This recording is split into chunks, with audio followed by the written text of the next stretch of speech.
What's particularly galling here is the support that Baxley and some of the Republican legislators who voted for this bill have had from corporate America. AT&T, our soon-to-be ex-business daddy, has donated to them. But one of the biggest donors here is actually Disney. In the last 2 years, it's given nearly $300,000 to DeSantis and the legislators that voted for this bill. Now, are they morally bankrupt for doing that? Who's to say? I'll tell you, I am. I am to say. After all, I'm Zazu. I'm Zazu. No, not that one. No, not the fun one. Yeah, that's me. The fussy little dead-eyed bird who ruins everybody's day. This guy. Now, Disney employees were understandably outraged when this came to light, and Bob Chapek, Disney's CEO and business thumb, then made things worse, putting out a statement defending Disney's silence on the bill and listing a bunch of Disney projects like Encanto, Black Panther, Modern Family and Summer of Soul, saying these and all of our diverse stories are our corporate statements, and they are more powerful than any tweet or lobbying effort. And that is obviously nonsense, although I will say Encanto is actually an apt reference given what is happening in Florida, because its catchiest song is, of course, about everyone refusing to talk about one member of their family, which sounds like a lesson plan designed by Ron DeSantis specifically for that kindergarten teacher from earlier. And here is the thing.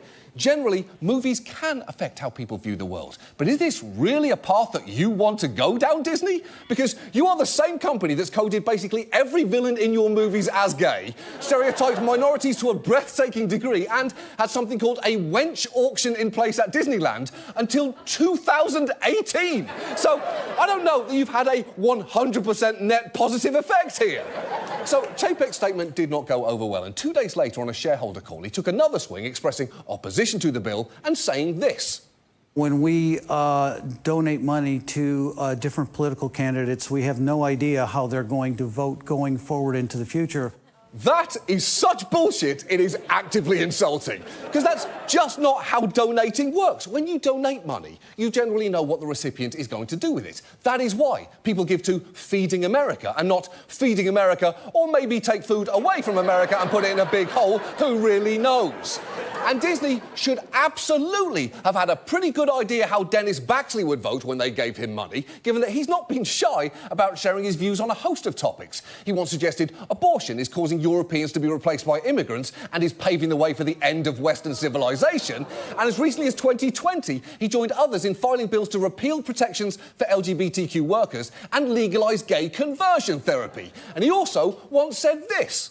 I know some districts where there's a big infestation of homosexuals that are pushing their agenda under the screen, and they try to get more people hired that are like them, and set up gay adoptions and all this stuff.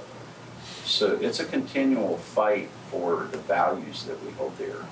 OK, so there's a lot to unpack there, from the decor, which screams Christmas in hospice, to the disgusting use of the word infestation, to the fact that he's talking about stopping gay adoption in front of a Ronald Reagan quote that says, "Man is not free unless government is limited," an irony seemingly completely lost on Dennis there. Chapek then took a third swing at an apology on Friday, saying that Disney was pausing all its political giving in Florida pending a review and promising, "I am an ally you can count on," for which the jury is very much out.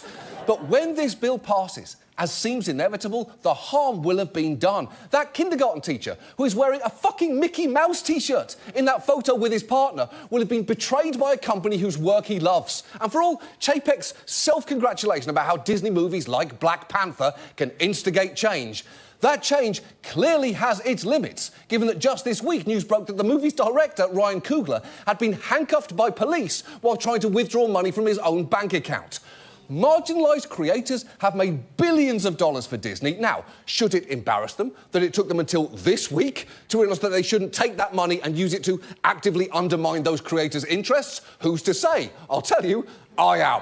I'm Zazu, remember? And while I haven't been invited back for the prequel yet, after tonight, I got a pretty good feeling about it.